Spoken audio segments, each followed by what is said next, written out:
action from here, it's pushing up at my head, and now trying to get a leg over my head, and now I get like sort of neck trauma on my way down, right? And you can even fall into an arm bar if you're really unlucky.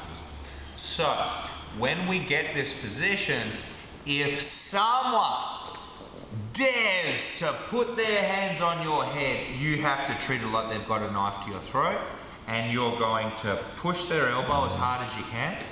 Okay, so I would hope to go like this, guys. Boom! All the way over. Of course, if this guy's way stronger than me, I'll go boom.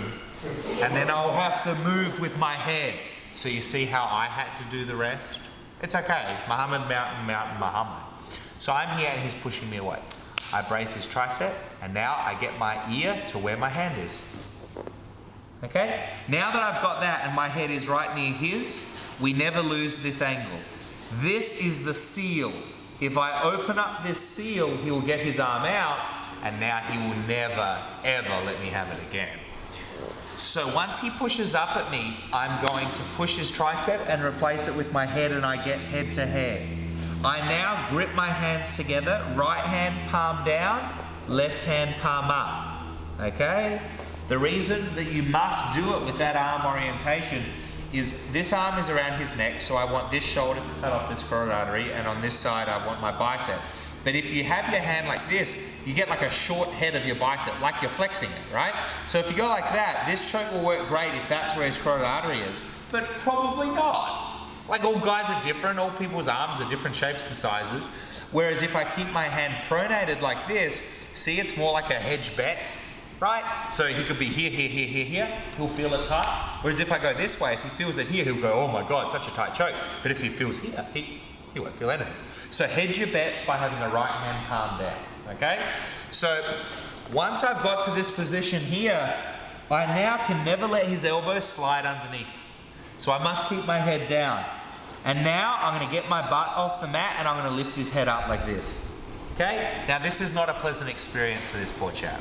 Okay, so I'm going to get my butt off the ground and lift him up. Now what I would do from here, I'm just going to demonstrate without him first, is once I've got all my weight on him, I would keep my head there and I would actually put my hands straight out. And I know that's going to seem like counterintuitive because I won't put all my weight through him yet, just for being nice sake. But you think when you go like this, he's going to get out, but you need to do that to set your bicep, guys. So you just keep your head down, you lift him up. I'd have my butt off the ground now, and I go hands out, and now I keep my head where it is, and I make my hands go in an arch this way. So I go out, I keep my head where it is, and I pull, I'm going like this. And I'm trying to squeeze you between here, okay? But it's not about squeezing this way, it's about doing that, not this, this. So as I've got the guy here, I'm gonna put all my weight through him, I go out, and now I keep my head here, and I come around, and once I'm here, I just hold. And he has to go out, because I'm compressing his diaphragm. He can't breathe a full lung full of oxygen, okay? Now that I'm here, I'm going to start smothering his breathing. He's not going to be able to get blood in and out. And as a bonus, I'm going to pull your head up so much that your trachea is going to be almost like pinched off, like a hose that's pinched. And then to top it all off, obviously my choke will hopefully choke your carotid arteries on both sides. Okay?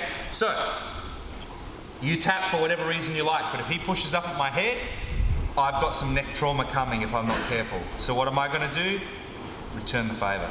Down, grab my hands together. All my weight on him, out we go, and then around.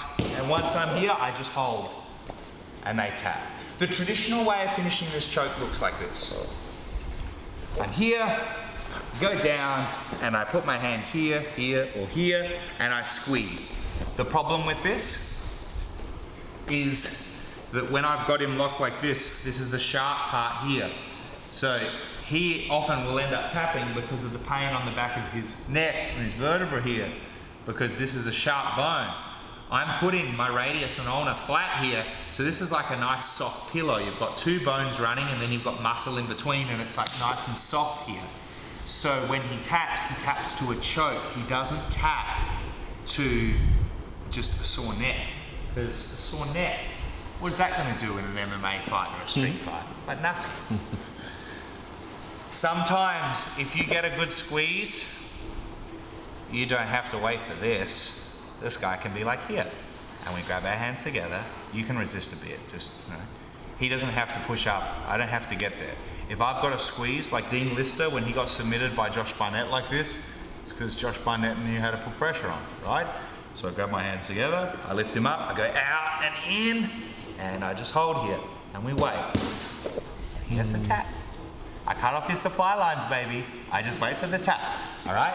But the beauty of this is if I'm here for 30 seconds and he doesn't tap, he is dead. Like I'm dead, but not as dead as him, okay? So let's practice this choke with our partners, guys. This is a tremendous choke. You can get into this from all sorts of positions, but I believe no position is easier to get into it than here. Because if you know this choke, next time someone puts their hands on your neck, you go, idiot. But if you don't know this choke, the next time someone puts their hands on your neck, they might get a leg over, and now you're gonna have a really sore neck. So it's really a move you must know. As a bonus, if you want to punish someone, this is the move to do it. All right? If you want to punish someone, choke them slow. So do a horrible choke. They just want to get it over with, okay? Let's do this position, guys. It's a tremendous pin. It's a tremendous choke. Let's go. Thanks for watching the video, guys. I hope you loved it. For more free videos, click here. And if you'd like to get our free Footlock Masterclass, please click here. And if you'd like to help support me so I can help bring you high-level jiu-jitsu for free every day, please click here. Thank you for watching, guys. I'm Coach Tom. I'll see you next time.